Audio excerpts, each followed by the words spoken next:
It's counting up. 5, 6, 7, 8, 9. Let me run over to my desk. Hello, people, both present and in the future. Go to my desktop PC, EOE Part 3 live, it says. Can I hear myself? Go to my desktop PC. I can hear myself. I think that means it's all working. Wow, this is the first time I've been able to do that in ages. I've still managed to be 10 minutes late. So apologies for that. But believe it or not, this was literally the first time I tried to set up the stream. It has worked. I think the secret sauce that I tried this time was resetting my tablet. So remind me that I need to do that on all future stream things that I have to do. And hello, Edge of Eternities, Part 3. Now, I think we're probably going to have to go all the way to Part 5, actually. Normally, we can knock it off in 4 parts, but we've not got very far. I made some notes. It says here we got up to card number 75 out of 295. That's Entropic Battleship. That's only E. I've done 2 parts, and I've only got up to the E cards. So if we can get as far as Plasma Bolt today, then maybe we can do maybe we can do 4 parts, but my helper elves have just come in to remind me that 30 of the cards in the set are alt art cards. That's very true. So we'll see. If we get as far as Plasma Bolt today, then maybe we'll be able to polish the whole thing off in 2 parts. But I rather think maybe we'll get it into 3 parts. I'm going to cut in at the end of the stream like I did with part 2 and have a look at the new Elite Pack, because of course there is a new Elite Pack that came out on Tuesday. But for the moment, let's crack on to Edge of Eternities in alphabetical order to... Oh, I've got quite a lot of them now. Look at that. I don't normally have this many cards in a set. Thank you, Planar Chaos. Edge of Eternities, which is Entropic Battlecruiser, I mean, which is there. Okay, let's go. Did we look at this? I think we might have looked at this last time and immediately gone, nah, that's crap, and moved on. Eumidian Waste Waker. Right, here we go. It's a good one to start with, isn't it? This doesn't count. When this creature enters the battlefield or attacks, well, we don't like 20 mana 4/4, do we? Straight away. When it enters the battlefield or attacks, each player discards the last card of their hand. Well, I'm not sure why I would want to discard the last card of my hand. I mean, cards are cheap, but I still don't really want to be throwing one of them away every single turn, just to make my opponent throw one away every single turn. What if he's better at drawing cards than me? He's probably got better cards than me in play. Do you know why I know that? Because I'm playing with a 20 mana 4/4. That's why I know that. However, after we've made both players discard a card, we then create 3 lander tokens. Now, lander tokens are shit, but we do get 3 of them every turn. So they trigger at the start of your turn. Ah, right, but they don't convert gems at the start of your turn. Right, I was thinking... Yeah, I was not prepared for how bad they were. For some reason, I'd internalised that maybe they were a land that only lasted 2 turns. No, that would be loads better than what we've got here. No, they do nothing until they die, and then they convert. So, I mean, this seems like a much worse version of Overlord of the, whatever the green one's called. Doesn't it? Which makes 2 lands every turn that actually... Which admittedly only have 1 shield, but they actually genuinely do convert. Pretty good card, that one, from Duskmorn. 3 lander tokens. When you make a loyalty 5 match by swap. Right. I mean, that seems unlikely to happen. And also, you're converting to your Planeswalker's colours there with all these lander tokens. Because 3 of them a turn is still going to give you a certain amount of conversion, even though any individual lander token is crap. A loyalty match 5. I mean, you don't even get a lot of those from Golden Wish, do you? Not by swap, because they all pop. I've seen it happen. I always get really annoyed when my Golden Wish leaves behind a match 5, and doesn't immediately trigger it, but it doesn't happen a lot. So loyalty match 5 by swap. If this card is in your graveyard, return this card to the battlefield under your control. I suppose it gets to be high shit tier. Yeah, it's too expensive. It does discard one of your opponent's cards every turn, and it makes 3 tokens. And it might pop out of the battlefield, the graveyard, but that's not very likely. I guess it gets to be high shit tier, but I'm not happy about it. Low high shit tier, maybe. Landfall, create a robot token. So this is a support. Are those supposed to be insect robots? They don't look like insect robots, do they? They look like insect warriors wearing armor. But I don't know. Landfall, create a robot token. Yeah, we all remember Landfall. That's been in the game for donkey's years. And then Warp 6. That's what you do instead of cycling. Right. So Landfall, create a robot token. So, I mean, that's basically the same as something we've already had, isn't it? In Origins. There's an Origins card, which might be rare. And should we go and have a look? Let's go and have a look. This is probably why it's taken me so long to get through... Go away, thank you. To get through it. Zendikar's Royal, that's what I'm thinking of. When you match 4 more green gems, spawn 2 2/2 green elementals. So that one only triggers off green gems. Of course, we all used to play that with the plentiful green mana conversion that we used to have in the day. There's a little less green mana conversion now, maybe. Long time, and now we're getting a new version of it that kind of seems worse, doesn't it? Landfall of any colour, but kind of who cares if all you're getting is a robot. So, nope, we don't like it. This is going to be a land, isn't it? At the beginning of your turn, convert 3 gems to green for 15 mana. Yeah, they're all about this much, aren't they? They're all about 15 for 3 conversions. Station 4, convert 3 more gems. Nah, I mean, you can get 6 gems out of a ley line of the Guild Pact, yeah?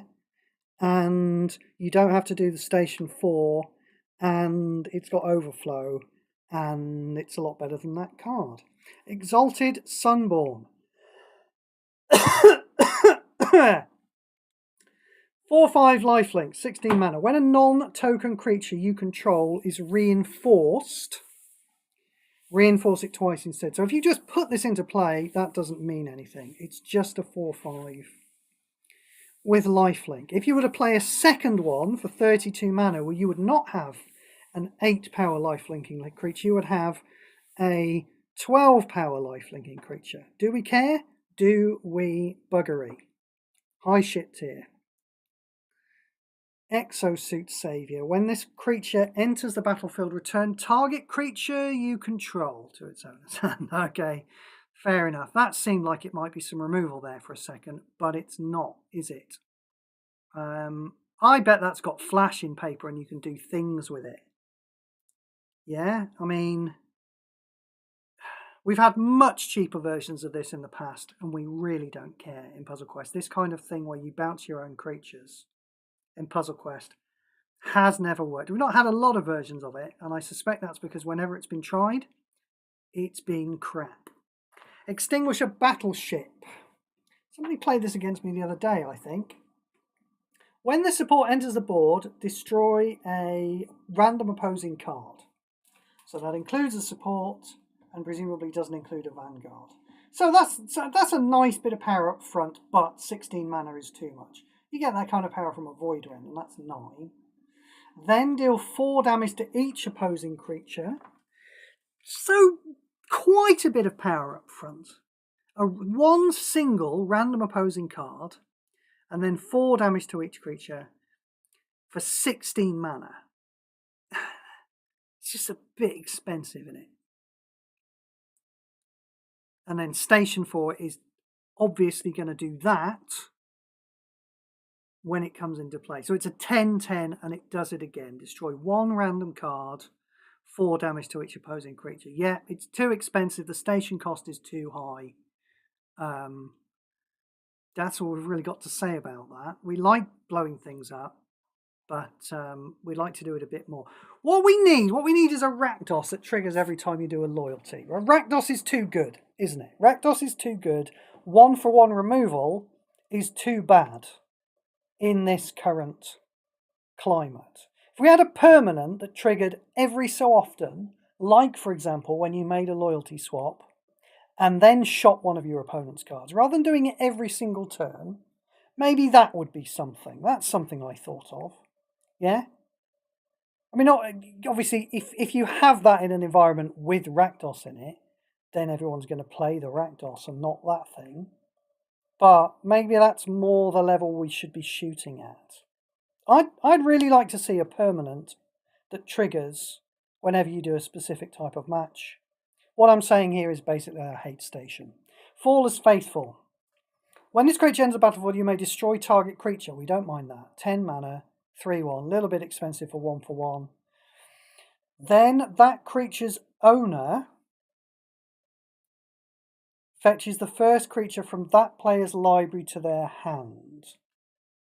Right, so if I shoot your creature, you're going to go and get your next creature, put it into your hand. I mean, absolutely not worth it. If I'm shooting one of your creatures, I don't want you to go and put a new creature into your hand. If I'm shooting one of my creatures, then why, if I'm fetching a creature out of my deck, why am I doing it with this card when there are so many better options?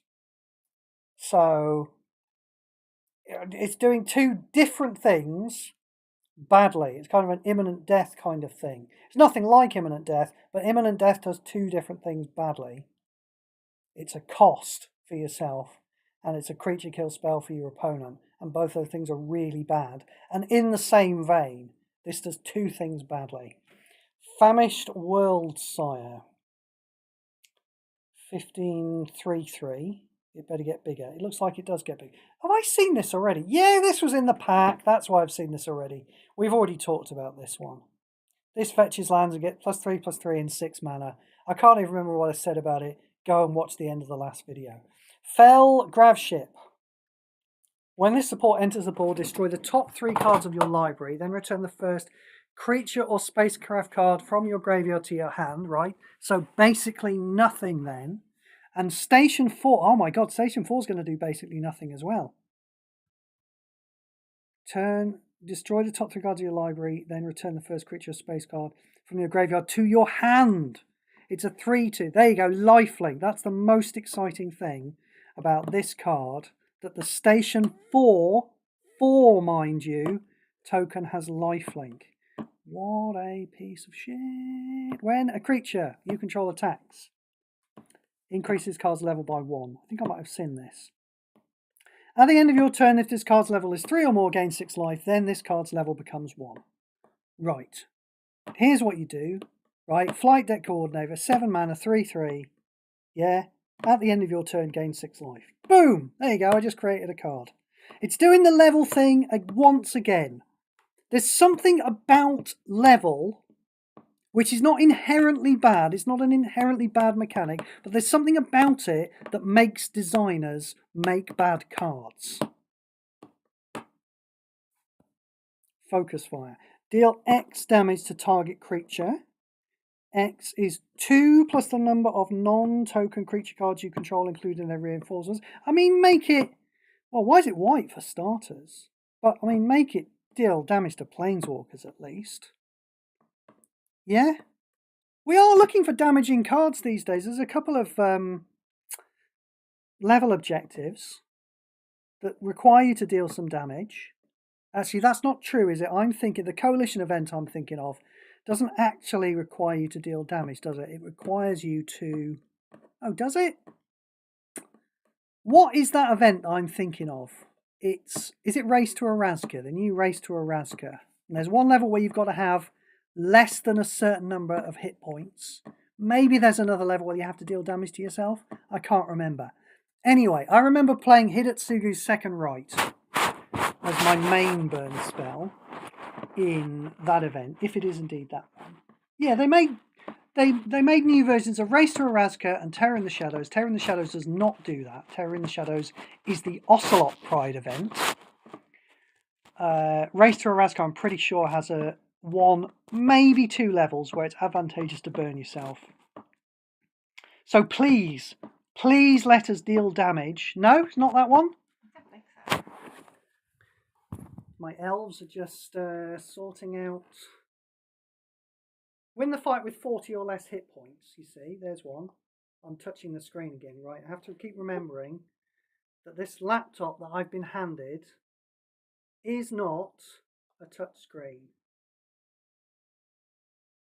30. Okay, so yeah, so the white node says take 30 or more damage.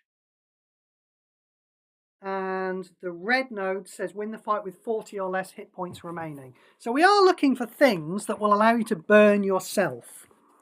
So please, when you make things like this, and obviously this is bad, but please let them damage planeswalkers. And, you know, me as well. I want to be able to damage myself with it. If you will insist on having these terrible, terrible objectives, Webcall, where we just fanny about, damaging ourselves and killing our own creatures, while Greg does basically nothing because he's so stupid. Please make things that allow us to damage ourselves. We move on. Frenzied Baloth.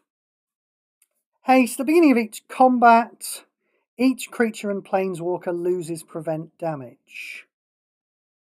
I mean, that seems very uninteresting. There's the chance that this will run into a Phyrexian Vindicator, won't it? And that will become relevant. What happens when this runs into a Phyrexian Vindicator? Well, it dies, doesn't it? Isn't a Vindicator 4/4? So I think it dies, doesn't it? So, very irrelevant. You'd expect that kind of thing on a common. I wouldn't even be happy about it on a common. But this is a rare. No, no, no, no, no. Frontline War Rager. This is a Carvu. I didn't realise we had Carvus in this set. Maybe we've seen plenty already. These are from Invasion. Carvu, I believe they were a brand new creature type back then. At the end of your turn, see, none of this fucking level-based shit. Increase the level by 1 and then it reaches 17, then you do something. No, just at the end of your turn, if you attack with 3 creatures or more, this creature gets +1/+1. I mean, that's really bad in a different way, but at least it doesn't have level. Full bore. Target creature gets +2/+1 till end of turn. 8 mana is way too expensive for that. Then if that creature has warp, it gains trample and haste until end of turn. And we basically never need another card like this ever again. There are some in Origins. In fact, isn't there one at 6 mana in Origins that permanently gives something +2/+1? I'm pretty sure there is. So, please, please nothing like that ever again. Fungal Colossus. At the beginning of your turn, if this card is in your hand, reduce its cost by X. X is the amount of land cards. Is that rain? I think it might have started raining. I know you out there in internet land don't care, but I think it might have started raining. Just outside my house, that is. Anyway, we don't care about Fungal Colossus. So, I mean, 14 mana 4/5, what's that? I've lost track. It's somewhere in mid-shit tier. Probably mid-shit tier. Probably. But it's all very arbitrary now. When this creature enters the battlefield, create a lander token. Those are shit, so we don't care. Galvanizing Soulship. Station 3. At the beginning of your combat on your turn, you may... So this card does nothing. Nothing at all until you have gained 3 loyalty matches by swap. It is, however, if you look at the art, a spaceship with 2 massive chainsaws on it. So, I mean, I don't mind that. I'm happy. Well, all right, they're circular saws, whatever.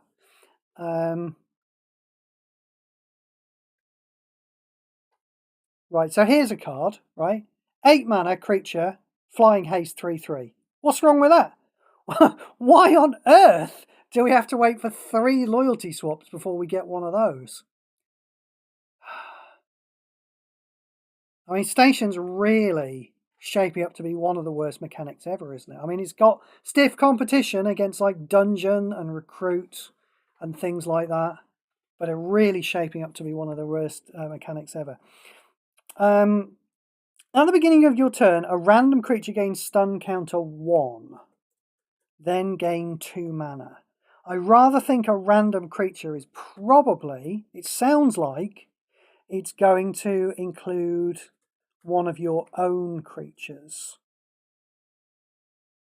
See, this is what's confusing me about the robots. This is an artifact, just to digress for a second. This is an artifact robot insect. And we saw some robots being created before, didn't we? And they had insectoid parts. Robot, when I hear robot, I think, you know, non-entirely robotic. A cyborg, surely. It should be a cyborg. It's going to have some insect parts. Yeah, or some parts that are organic and some parts that are robotic. Surely that's a cyborg and not a robot. That's what I think. Anyway, it looks like this is going to stun a completely random creature, which is going to make it worthless. But I mean, it's a 10 mana 1/2. You know, it's just, I mean, who wants to go up their side of the board with a 10 mana 1/2? Even if it did, even if they haven't coded it correctly or even written it correctly, and every turn it does one of your opponent's creatures. Who wants a 10 mana 1/2? Seriously. It is better than some commons, maybe, I don't know, but only if it's not going to like stun itself, which it probably will. Gene Morph Imago. 1/3. Landfall, a random creature you control. Not sure I like all this randomness, but at least this is at least a random creature you control. Gets +3/+3 until the beginning of your next turn. This effect can trigger up to 3 times per turn. I mean, I'm not interested. Yeah. Johnny's aren't, you know, Johnny combo players aren't interested. Certainly. And I don't think Timmies are interested. I mean, what are you going to get your landfall with? A Galter? Yeah, I mean, we're not interested in that if we played Galter, are we? When this creature enters the battlefield, gains 6 life, right? Well, it's a 14 mana 5/5 like the last one. What did we decide that? Did we decide that was mid shit tier? I have to remember. I mean, it's bad, but we got to remember just how bad some cards get. Somewhere in mid shit tier, maybe. Gigastorm Titan. When you cast your first spell each turn, right? Of course, in Paper, spells are cards, and in Puzzle Quest, spells are specifically spells. So I mean, it's slightly better than that, but I don't think it earns it a shift up from wherever we were going to put that one. Glacier Godmore. Do you know, I nearly played with this in Silver Tier, Silver Jewel this week, and then I realised that I had to play like 3 creatures with toughness 2 or less, so I immediately took it out of my deck. But again, you know, 15 mana 6/6. Mid shit tier somewhere. Yeah, and landfall and vigilance and haste and lander tokens and blah blah blah blah blah. Let's go on to something better. At the beginning of combat on your turn, if you control an artifact card, blah, right? Just as 4/4 death touch. 4/4 death touch. Grav kill. Destroy an opposing creature or spacecraft at random. Right, we've got a 7 mana version of this without flash. This is the 9 mana version with flash. And yeah, we don't like 1/1s. Beef up the 1/1s. That's my advice to you, Webcore, is we need some more stuff sat on the end of these 1/1s. Or, you know, just bust down the top power level of the fucking game until 1/1s mean something. This is the problem the dude won with the game being completely unbalanced. This is the problem with it. I'm talking to one specific person here. Most people don't know who the hell I'm talking about. There's a thing on the forum at the moment. I'm just having a discussion with somebody on the forum. And by a discussion, I mean he said something and I don't think it dignifies a response. That's what I mean by a discussion. I think the game should be balanced, and he thinks the game shouldn't be balanced. And as you progress through your career, you just get better and better and better cards until you can win by doing nothing. There are games like that for people like you out there. Legend of the Cryptids, I think, is one. There are literally mobile games where all you do is you choose like 3 heroes, and then you fight against 3 enemy heroes, and there is no gameplay. There is literally games like that out there with no gameplay that you can play. So do. But anyway, his point is there's no point balancing the game. And my point is that there really is, because, like, yeah, when you've got Rakdos and Requisition Raid and things, there's kind of no way to balance these common 1-for-1 removal spells. You know, other than to just, you know, play them in. You can master this in the Silver Jewel or the Commoner's Cup, and it'll be perfectly fine. You can play for 1-for-1s in those events, but it's not interesting to play. This is not an interesting design just because you can play it in there. All of the 1-for-1 removals in those events are basically completely interchangeable. Was I coherent then? I don't feel I was coherent then. Anyway, we'll move on. When this creature dies, create a robot token. We don't care. Halaya Ascendant Cadet. 15 mana 3/3. That's too small, isn't it? When this creature enters the battlefield or attacks, a random creature you control gets +1/+1 permanently. No. Too small. 15. I mean, in the same, but we're seeing a lot of these 15 mana mid-range, mid-tier. Look, there's a bunch of them here. Mid-tier creature. It fits in with them, doesn't it? Kind of, because it starts a bit smaller and maybe gets a bit bigger after ages. When a modified creature you control deals combat damage to your opponent's planeswalker, draw a card. Oh, well, I mean, it will itself become modified in no short order, so you get to draw a card with no mana in it, but it's uninteresting. I don't think it gets to be high shit tier just because it draws a card and gets slowly bigger every turn. I don't think it's good enough to make it. When a creature enters the battlefield under your control, gain 2 life.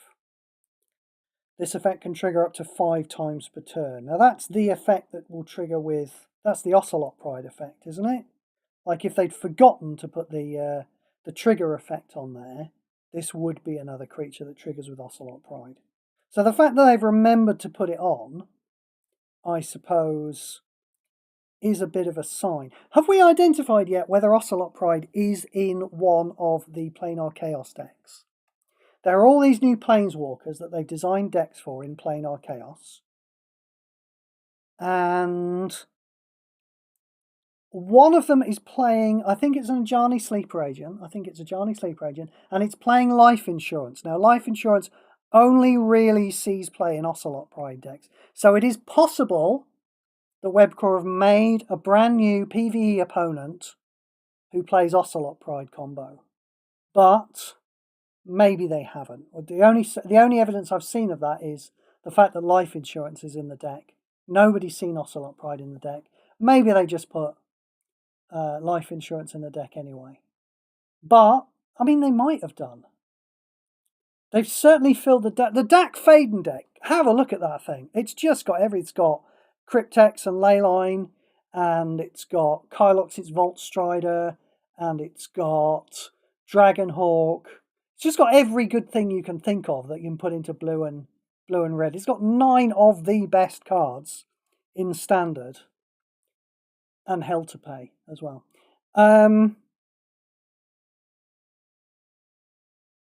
So I wouldn't put it past them to put Ocelot Pride combo into one of these new PvE decks. I'm trying to figure out whether they think it's a decent idea or not. Let's not forget there is a brand new 2-card combo with Sharp-Eyed Rookie and Pinnacle Emissary. That puts 2 very large creatures in play for the cost of just playing 2 creatures. We've heard nothing from them about whether they're going to nerf that yet. So I'm just feeling around. This is my point, to get back to Helia Guided by Light.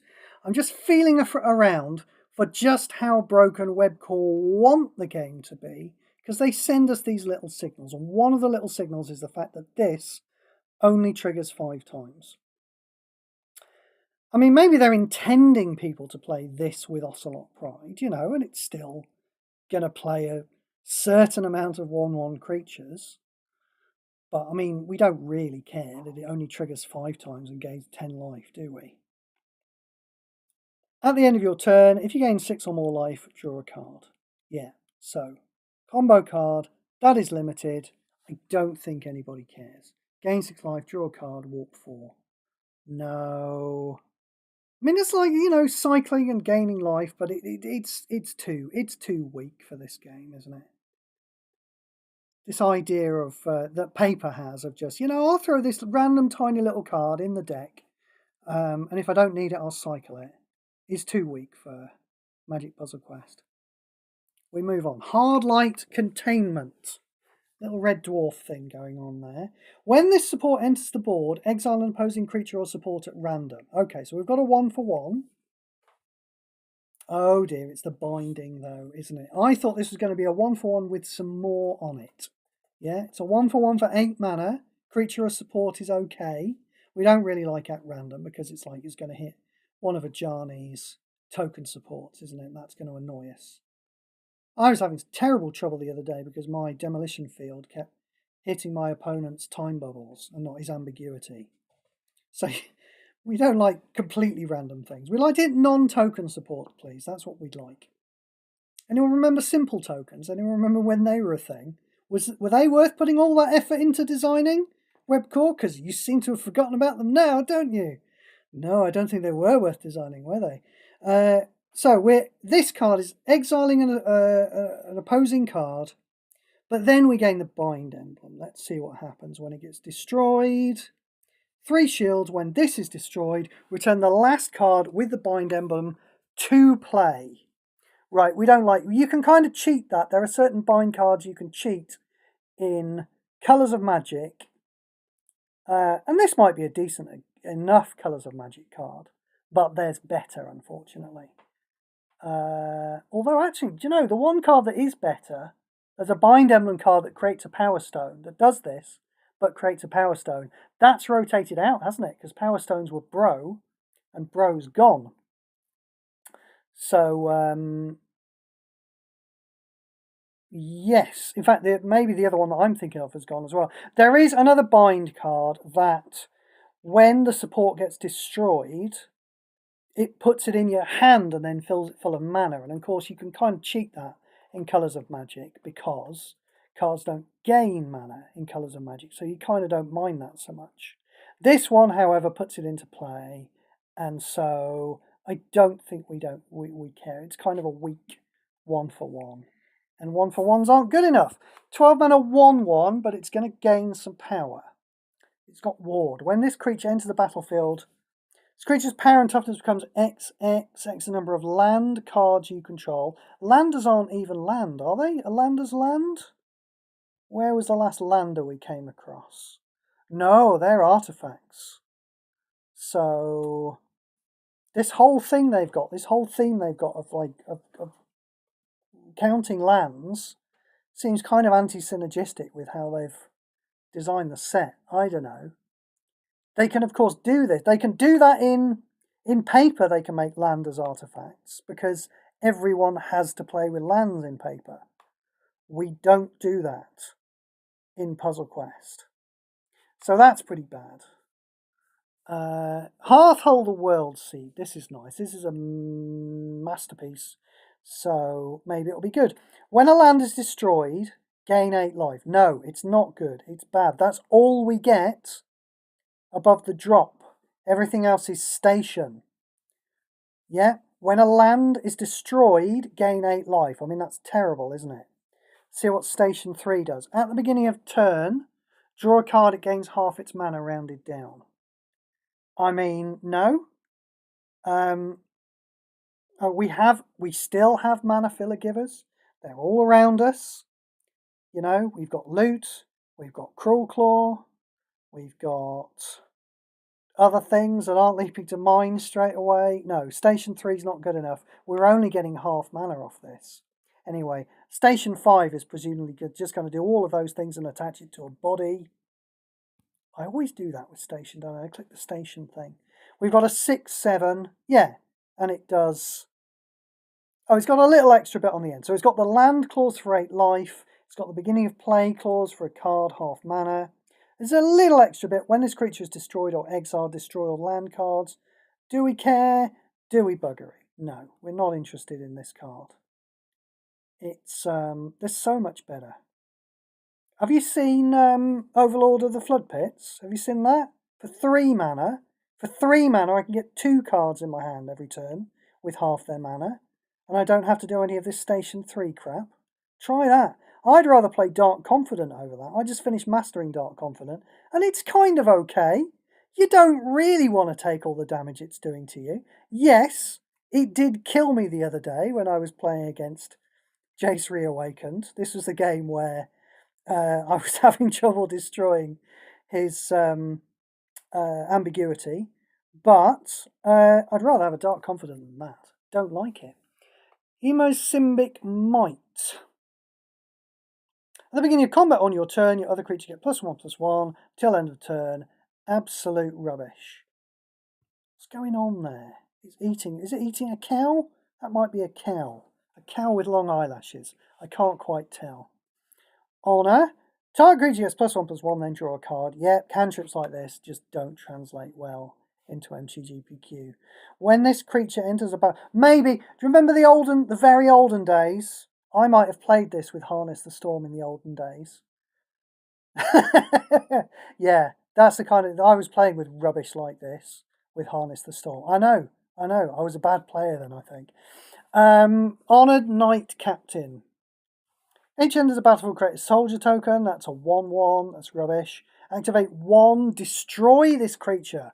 What a piece of shit. Hull Carver. Right. You mean you can see this in paper, can't you? Like a 1 mana in paper. A 1 mana 1/1 with Death Touch that can block with Death Touch. That is, frankly, something you draft pretty highly, you know? It's not a first draft pick. But I think you try and get it before halfway through the booster, don't you? Because it's such a good blocker. A 1/1 with Death Touch for 1 mana, which I'm guessing is what this casts in paper. But it did not survive the translation to Puzzle Quest, where you can't block with your creatures. At the beginning of your turn, your first creature gets +3/+1 until end of turn. Frankly, that's, for a common, that's well above the curve, isn't it? I mean, it's a bad card. We don't care about it. We very swiftly move on from the stage where we care about a card like this. It's kind of unlikely, you know, that a new player will come across this card while they still care about it. So the fact that it's slightly better at 3 mana. 3 mana's cheap, +3/+1. It's all more than you would expect for this. I think there's one in Origins that costs 6 mana and gives +2/+0, isn't there? So, you know, better than you'd expect, a million miles away from being good enough. Hymn of the Faller, not the Fallen, no, the Faller, okay. Surveil 1. Then you draw a card and lose 1 life. Okay, so you've got to surveil maybe 1 card off the deck, so you've got a choice of 2 cards. Doesn't look like we're putting mana in it though, do we? So we don't care. At the end of your turn, if a creature or support was destroyed, draw a card. It's a spell. Right. We'll play with Read the Bones instead. That's what I've got to say about that. Landfall, this creature gets +1/+0. Yeah, it's what again? They're like this. They're into this 15 mana cost business at the moment, aren't they? Somewhere in mid-shit tier. I'm lower end of mid-shit tier. Ice Till Explorer, Insect Scout, not a robot apparently, but it's got robot bits on it. See, this is what's making me confused.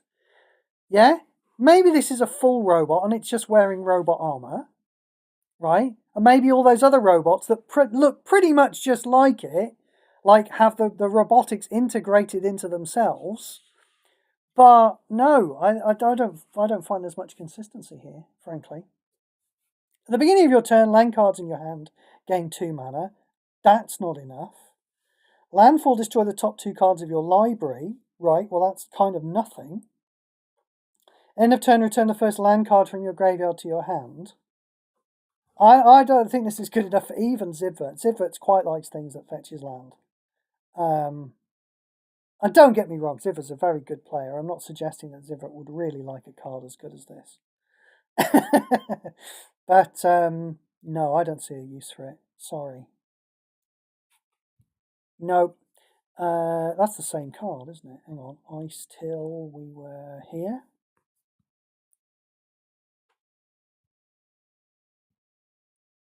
Ilvoy Galeblade. Okay. 3 mana 1/1. When this creature dies, draw a card.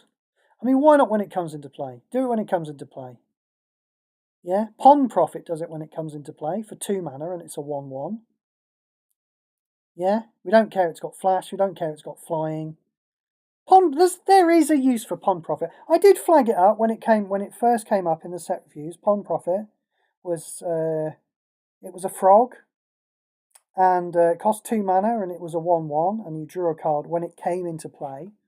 And I've played it in Seasons of Bloomborough, where it's tribal, and it was useful putting together a little packet for threats undetected.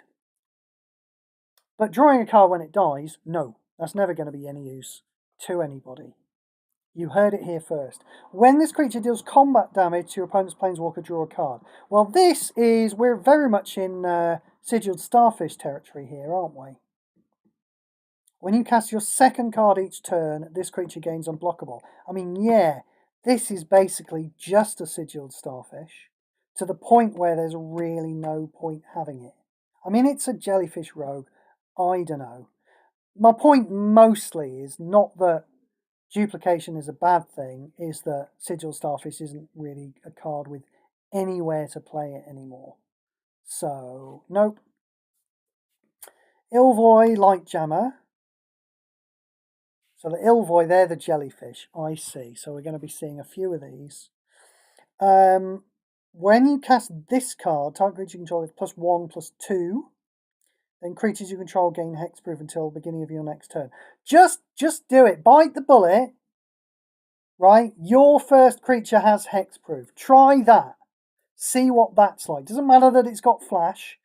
Again, it's got flash in paper for reasons. It's got flash in Puzzle Quest for no reason. Yeah?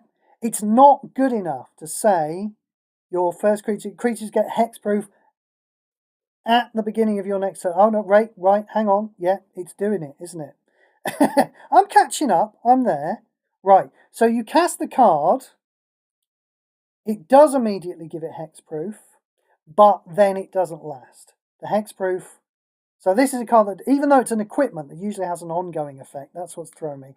This is a card that only has an effect when it comes into play. So it does immediately give the hexproof, but the hexproof doesn't last. So yeah, as I was saying, bite the bullet, print a card that just says, your first creature gains hexproof. Straight away, from the time you cast it, until time immemorial. Because it's not really a problem anymore. We've got lots of creature sweeps, got lots of ways of dealing with creatures that have hexproof all the time. Have a go. Yeah? Print artifact equipment that gives something hexproof. Maybe it gives all your creatures hexproof all the time. Maybe it also draws a card when it comes into play. It's going to have to be a little more powerful, frankly, than just giving it hexproof. But do that. Don't make it worse than that. It's got to be better than that. Ilvoy, Operative, Prowess, Bollocks. Infinite Guideline Station.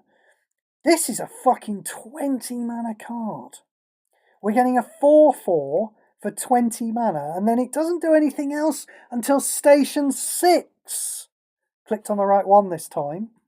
So now we get a 7/15. We get 2 more robots. So we start off with a 4/4. 2 2/2s is a 4/4. Then at Station 6 we get 2 more, and then we're drawing X cards, which currently is 1, but might be 2 or 3, but they don't get mana in them, so we don't care. So that's bollocks, isn't it? Absolute bollocks. Station 1, make your station, that's quite fearsome with Station 1, isn't it? Yeah? Station 1, you get an 8/8, you get to draw a... No, it's still kind of bad with Station 1. Anyway, make it Station 1 and see if it's too good, because it's probably not, is it? Yeah, an 8/8 and a 7/15. Yeah, and you draw some cards without mana. That's not very fearsome at all, is it? Station 1, mate. That's what you want. Insatiable Skittermore. At the end of your turn, if a creature or support is destroyed, exiled, or a warp effect. See what the problem is? The problem is the gap. It's the gap between when a game is unbalanced, the dude one, like this one, is at the moment. It's the huge gap between the bottom power levels of cards and the top power levels of cards. You know? And anything that sits in that huge gap is probably too far away from the top to ever be playable. And that's an enormous gap. You know, we're talking about, you know, cards that are really crap that won't see play, and cards that are a bit crap won't see play, and cards that look quite good, they won't see play as well. Cards that are really good, they won't see fucking play either. The only cards that are ever going to fucking see play are the really fucking broken ones. That's why we can't afford, the dude one, to have an enormous gap between the best cards and the worst cards. Not good for the game. Other opinions are available. Insatiable Skittermore. At the end of your turn, if a creature blah blah blah rubbish. Insight Engine. Oh, it's a level card. This is going to be bad, isn't it? At the beginning of your card, at the beginning of your turn, draw a card. It gets X mana. X is this card's level +3. Right. I mean, this would have been very good in 2016, wouldn't it? Let me read the last sentence, and then we can really start to talk about it. When you make a blue match by swap, increase this card's level by 2. So the floor of this card is, it's a 5 mana card, and every turn you put a card in your hand and it gains 3 mana. Every turn. If you didn't make another blue swap for the rest of the game, that's the floor of this card. And that, in 2016, is quite good, and you would play with it. We're comparing it now, though, to Dark Confidant, really. We're comparing it to Overlord of the Flood Pits. You know, and these are not perfect, one-for-one in comparisons. We don't like that life loss from Dark Confidant, you know. Overlord of the Flood Pit is discarding a card. But the raw power you get from these cards is just so much better than this. So this is what I was talking about here. Yeah? This is better than a lot of cards. A lot of cards this is better than, but it's still nowhere near the top. And therefore, kind of goes on the garbage heap. There might be newbie players who get their mitts on this, but I really feel like while they're trying, while they're going through the Elite Pack, they'll probably find something better, to be honest. And the reason is because they're not going through the Elite Pack to buy this, are they? It's not like they've gone through this pack and they're going for Insight Engine and they find something else in this pack. No, they're buying the Dustmourn pack to get Overlord of the Flood Pits. So that's what they're going to trip across. And that's going to happen to them. They're targeting better cards than this from the Elite Packs. And they're going to get those before they randomly open this Masterpiece. Very low percentages from a normal pack. So this is a pretty good card that just goes on the garbage heap because it's just not as good as the mana filler givers we're used to. We will talk about this again in a year and a half when there's rotation. I still don't think it's going to be good enough because I still think there's going to be better cards. But we'll see. Because 5 mana is nice and cheap. We do have Dark Confidant. We won't have Overlord of the Flood Pits by then. But Dark Confidant does eat you alive. In Spirit, Flagship Vessel. How are we doing for time? We've got some time. When this support is on the board, your artifact creatures gain hexproof. See, there you go. That's what I was talking about over here, wasn't it? Yeah, wherever it was. There. Just have a thing that just gives things hexproof all the time. It's only your artifact creatures, and that's a bit of a shame. And it costs 13, and that's a bit of a shame. But that's the flaw of this card, is just giving everything hexproof all the time. Take the artifact bit off. Make it cheaper. Station 2, that's quite cheap. At the beginning of combat on your turn, your creatures get +1/+1 permanently. Your supports get 1 shield. This effect can affect Vanguard supports. Yeah, we like those, but those numbers aren't big enough, aren't they? The Station 2, that number's definitely big enough. But +1/+1 and 1 shield, even on a Vanguard, those numbers aren't big enough. And then Station 4, this is going to turn into a 39.58, I think. No, it's a 5/5. Okay, well, I was close. While this support is on the board, blah, and then it does, yeah. So this does all the things that the card already does before you've unlocked it. So, do we care? Station 4. No, it's not good enough. We move on. Interceptor. It's a bit better than some other rubbish station cards. But no, we really don't care. We don't want to have to wait for an effect like Jesus. Waiting for an effect like +1/+1. Ugh. No, it's just going to get swept off the board by a Requisition Raid and die. Interceptor Mechan. 11 mana, 2/2.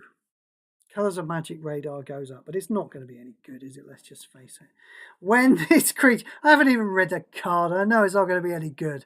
I've got to the stage in the review. We're not even halfway there. I've reached the losing the will to live phase of the review. Well done, everybody. We made it this far. When this creature enters the battlefield, return the first artifact creature card to your hand. We don't care. It's got the Void mechanic. Nothing actually says Void on it here, does it? Which is weird. I mean, you'd think they got rid of Warp. Warp would be the thing to not name, wouldn't it? Because, like, that's confusing with Ward. But they don't. There's a Void mechanic specifically in Paper, and that's the thing where if a creature or support was exiled, destroyed, or a Warp effect was triggered, that's called Void in Paper, and they haven't called it Void for some reason. Anyway, that's crap. We move on. That's crap. We move on. That's crap. Is that crap? Yeah, that's crap. First opposing creature. Yeah, obviously it's crap. That's crap. We move on. You know, that's one of those 40 mana mid-shit tier creatures, isn't it? Match one or more red gems, create a robot token. I mean, it is crap, but, you know, maybe a bit less crap than some of it. That gets to be mid-shit tier as well. Look, you know, that's creating a few robots when you're mastering it. Mid-shit tier.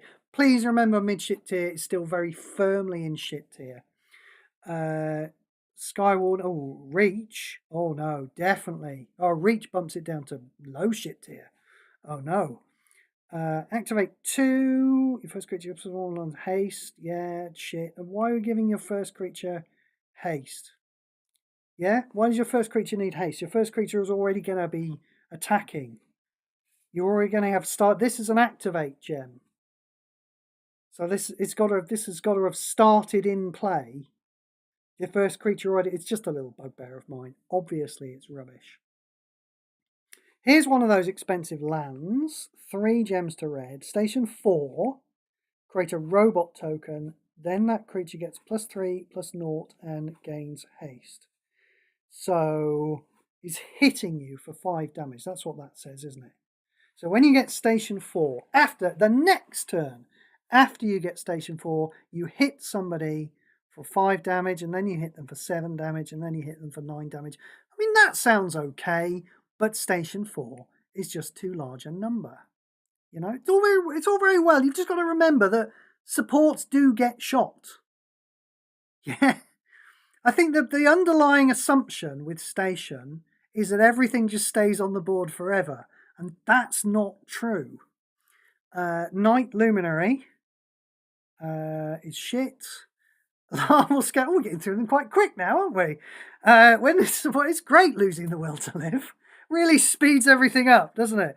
When this support enters the board, you may destroy a land support you control at random. Right. Fetch a land support from your library, then that card gains 3 mana. 3 mana. I can destroy a random land support and get a new one that I need to pay most of. What is Station 4? Is Station 4 going to trigger that once, or is it going to trigger that a lot? No, it's going to trigger that once. I mean, that's garbage, isn't it? Garbage, garbage, garbage. Lash Whip Predator. Here we go. This looks a bit low shit tier, doesn't it? Beginning of your turn because of the reach. Sorry. I mean, you can. I would. If this had 2 toughness, and I know this is a funny thing to say, but I might throw a large reach creature into Grist when I'm playing the Silver Jewel, you know, just to drag it out of the graveyard. But I kind of stopped doing that. For a while I was putting like defensive creatures, just to master, you understand, in Grist, in the Silver Jewel. But I stopped doing that because I kept missing the creature objective. So now at least 2 of my creatures, that's Crow Whipcracker, yeah, and the other creature I have is Conclave Naturalists. And then the third creature I put in Grisp in Silver Jewel is something to get out that I'm mastering that deals enough damage that I don't get depressed waiting for it to kill my opponent. What does it actually do? If it's in your hand, reduce its cost by the number of creatures your opponent controls, including their reinforcers. Yeah, we don't care. Lightless Evangel, who seems to have a black hole in their tummy. I mean, that can't be good for them, can it? Vampire Cleric. When there's a lot of words on this card, and I can just tell it's not going to be worth it. When a non-token creature you control dies or loses a reinforcement, right, a non-token creature specifically, just to make sure it's as shit as possible, this creature gets +1/+1. This ability, importantly, only triggers once a turn. It would be mayhem if you could get +1/+1 for having a non-token creature dying more than once in a turn. When an artifact card is destroyed or loses a reinforcement, this creature gets +1/+1. Garbage, we move on. Lightstall Inquisitor. When this creature enters the battlefield, this is going to be a 1/1. This creature, your opponent exiles the card with the greatest amount of mana that can be discarded from their hand. Right, so, I mean, we like that. We like getting rid of the card with the greatest amount of mana. 12 mana is too expensive, isn't it? Why would I not just play Infinite Obliteration for 6 mana? Or, you know, if I played 12 mana for a time reversal, then I'd get a bunch of cards back with a bunch of mana in them. So 12 mana is too expensive for that. We quite like getting rid of the card with the greatest amount of mana in their hand. But that's kind of just a flowery way of saying the first card in their hand, isn't it? So, you know, it's not like this is an exciting new effect. But 12 mana is too expensive for it, and we'd like it to be stapled for a much larger creature than a 2/1 Vigilance. What is even the point of putting Vigilance on a 2/1 creature? Like, it's not going to block. It's nothing. Vigilance creatures don't block things that will kill them, and anything will kill this. And creatures don't attack if they have 0 power. So, yeah, just 5 mana. Someone might have played that at 5 mana. Not me, but someone. 12 mana is too expensive. Litho Breaking. 2 lander tokens, then destroy a random artifact, then 2 damage to each creature. Lots of things. It does lots of things, and none of them are good enough to make it cost 12 mana. Loading Zone. Okay, is this going to be like a birthing pod? Can this be a birthing pod type thing, please? When a creature you control is buffed for the first time during your turn. I've seen this. This was somebody's card that they spoiled, wasn't it? Somebody spoiled this card. Maybe Nalthazar. When a creature you control is buffed for the first time your turn, that creature gets +1/+1 and +1/+1 for each of its reinforcements. When you make a loyalty match by swap for the first time, each turn convert 2 gems to loyalty gems. So the second part of it's not particularly interesting. I mean, the first part is definitely win more, but let's engage with it on its own terms for a second. When a creature you control is buffed for the first time during your turn. So it's a little difficult to do. It's doing it every turn. You know, so if I have a stack of Thopters, say, yeah, then if I buff this, so I've got, you know, 4 Thopters with my Thopter Spy network, then I give them +1/+1 with something, then they all go zoop up to 8/8. That's right, isn't it? +1/+1 and +1/+1 for each of its reinforcements. It's roughly right. I'm gonna fudge the numbers a little here because I don't know whether it'll be an 8/8 or a 7/7 or whatever on the next turn, but whatever. So the next turn you put some more Thopter Spy Network tokens into play. It was an 8/8, goes up to 12/12, then you buff it. There's 8. It goes up to 20. So it's buffing your stack of 1/1 tokens. It's buffing them every single turn. I'm just not sure that is better than an Elspeth. Is it? Because not only do you have to find a way to generate the tokens, because this doesn't generate the tokens, but you have to find a way of buffing them as well. Now, most token generators are the way that they're going to increase the power of the tokens is to keep putting more tokens in play. Now, this is like doubling the power of a stack of 1/1s, which is not something that a Spot-to-Spy network does. But the downside is that you're going to be having to play another card, because you have to play something alongside this that actually buffs the tokens. And for me, I just want to play an Elspeth. I just want to play, because I don't play Spot-to-Spy network anymore. My token generator of choice is Elspeth Archangel, which puts an average of 7 1/1s into play every turn. And I find that big enough, just on its own, to be a rather huge threat. And if I need to deal huge amounts of damage, I'll throw Porcelain Gallery in, but I often don't. So I think the Johnnies will like this, and I think they might have some fun building around it, but I don't think it's good enough. That is my take. Lost in Space. Shuffle. Target creature back into its owner's library, surveil 2. Yeah, okay, I mean, it's basically just a 1/1, isn't it? It's different from some 1/1s we've had in the past, but what we need at the moment, I'm afraid, are 1/1s that are not different, but that are better. Because 1/1s aren't good enough at the moment. Or you could bust down the power of the most expensive cards in the game, the Dude won. Because if there's a big gap, the Dude won, between the worst cards in the game, the best cards in the game, you end up with a load of fucking garbage cards. You're going to get annoyed opening this out of boosters as well. These cards this is just chaff. That's all it is. Every booster you own is open is going to be full of cards like this, and you know it. Lumen Class Frigate. Does nothing. This is a card that does nothing. Station 2, your creatures get +1/+1 until the end of turn. Doesn't even do them permanently. Isn't even a creature itself until you get to Station 6. What a piece of shit. Luck Sniper. This gets to go into low shit tier, I think.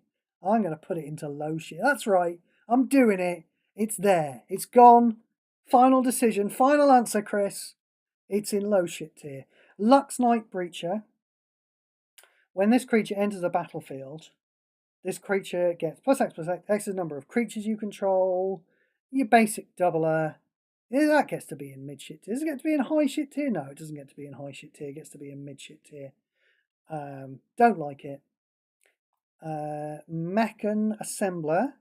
When an artifact card enters play under your control, presumably including this one.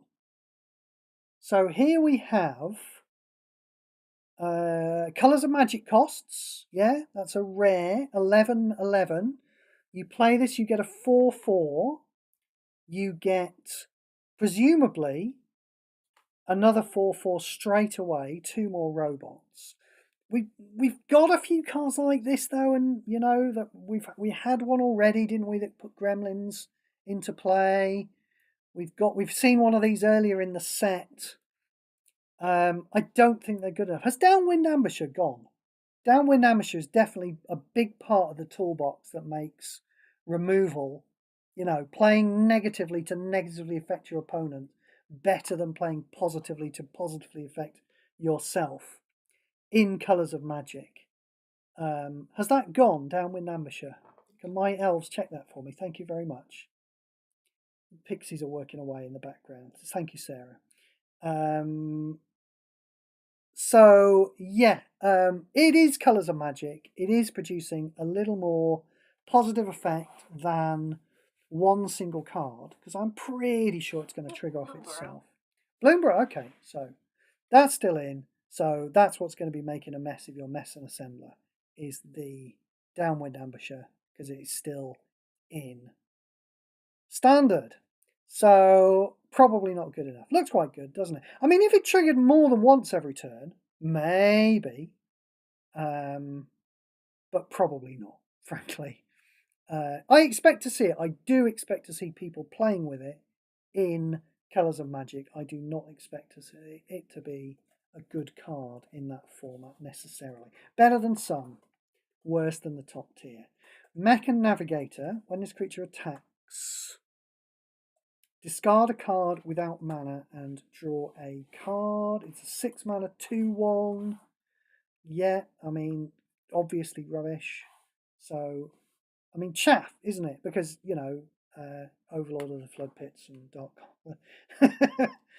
You know, chaff. But, and, you know, we're not supposed to compare uncommons to mythics, but why not? Why not? Why are we not supposed to compare them? I mean, this is just a card that sees no play. It's chaff. I've had enough for tonight. We've seen too many shit cards, so we're going to move on to the Elite Pack, I think. Because that's what I wanted to do to end tonight with. We'll head into the shop. We'll have a look at the new Elite Pack, and maybe there we will see some cards. Obviously, we'll probably have seen about half of them already, given that we're about halfway through the set.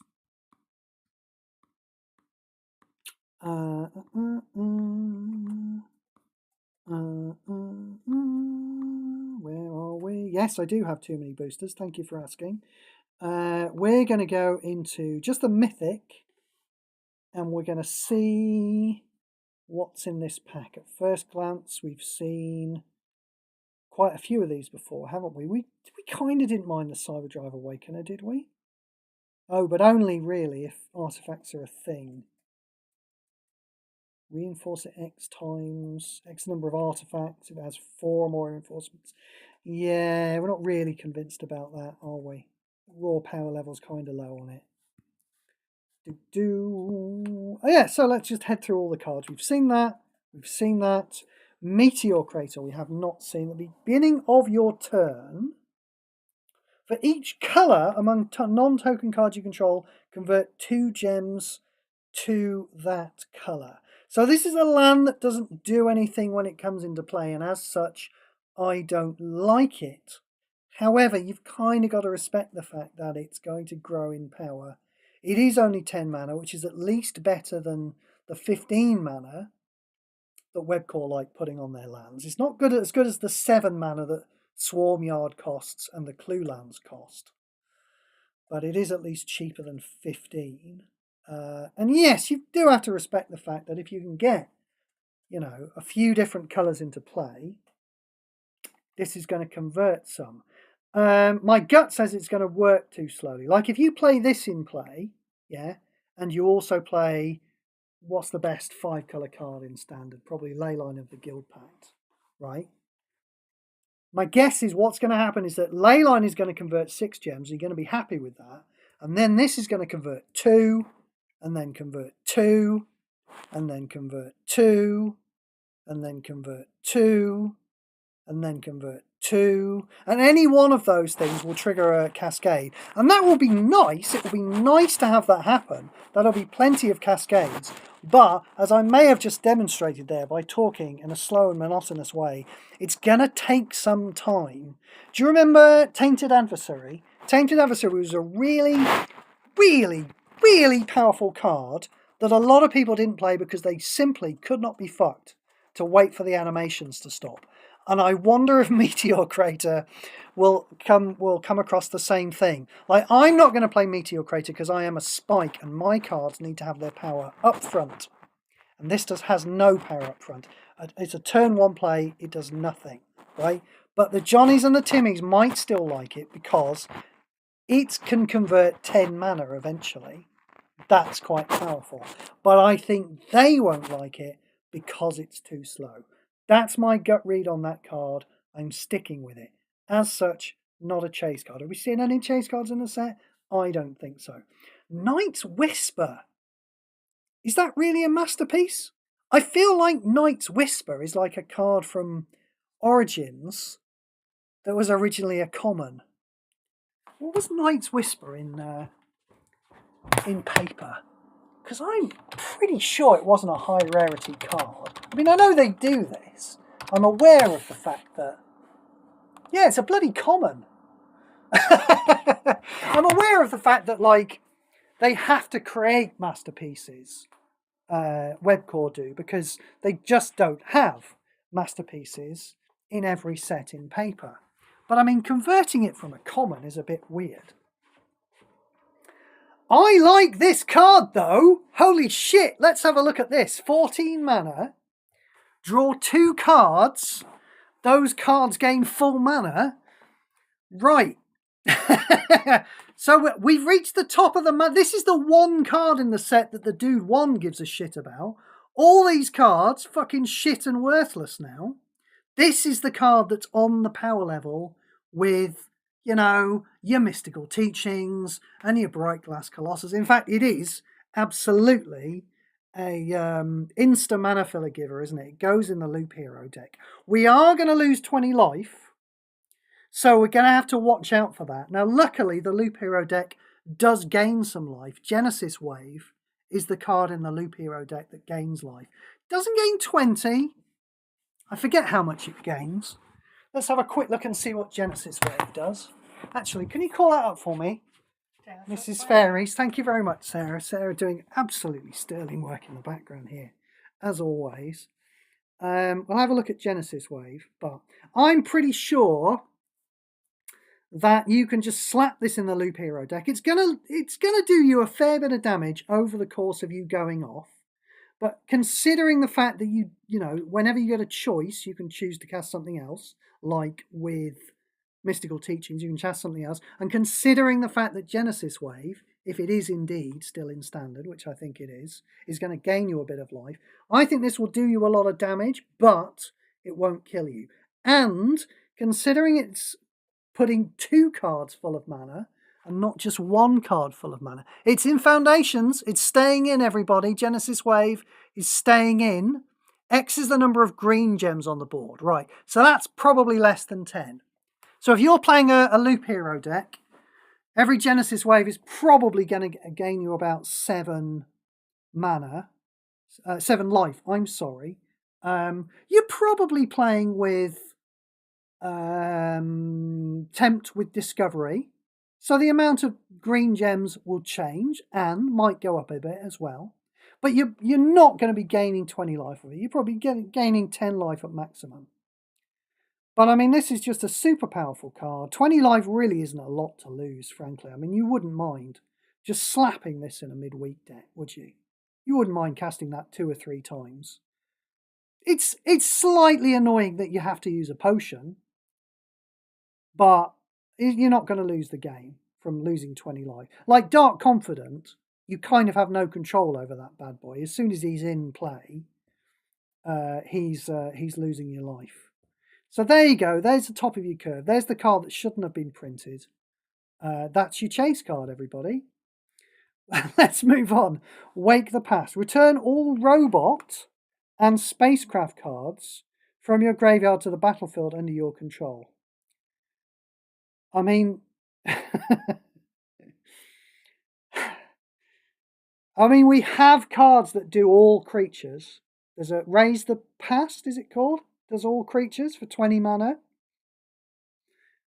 There's an outlaw one. There's one that does all outlaws. Does anyone play that? I don't think anyone plays that because it's too narrow. And I think this is going to be too narrow. All robot and spacecraft cards.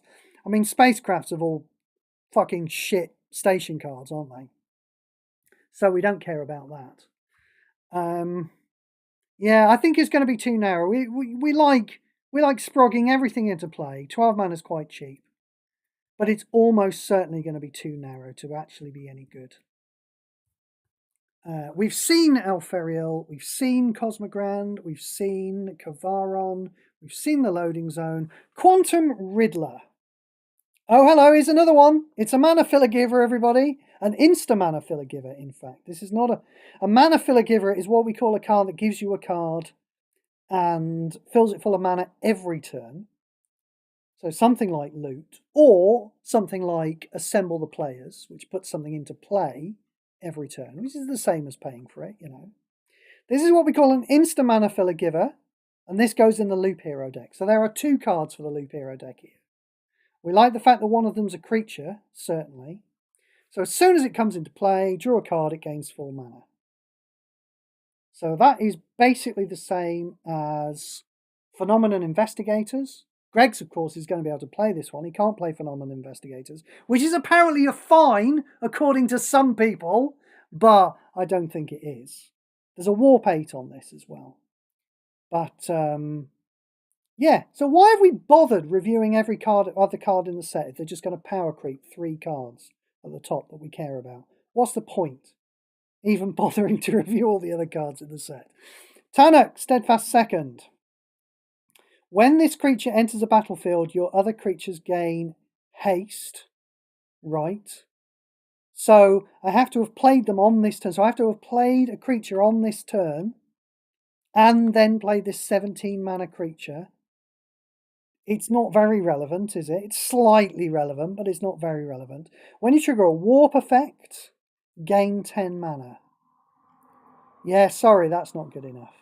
I'm not sure that's even good enough to be high shit tier. Maybe you want to have fun building around it, everybody, with your warp effects. See how that turns out for you. I hope you enjoy that. It's not going to be a tier 1 strategy. And here we go, is the last one. Oh, which we've seen. This one has been spoiled already. At the beginning of your turn, convert 3 gems to blue gems, and then station 4, which we don't care about. So, I am rushing. You can tell I'm getting faster and faster and faster, can't I? It's not. This is less that I'm losing the will to live, and more about the fact that if I can get on the phone within the next 6 minutes, I can order a Chinese.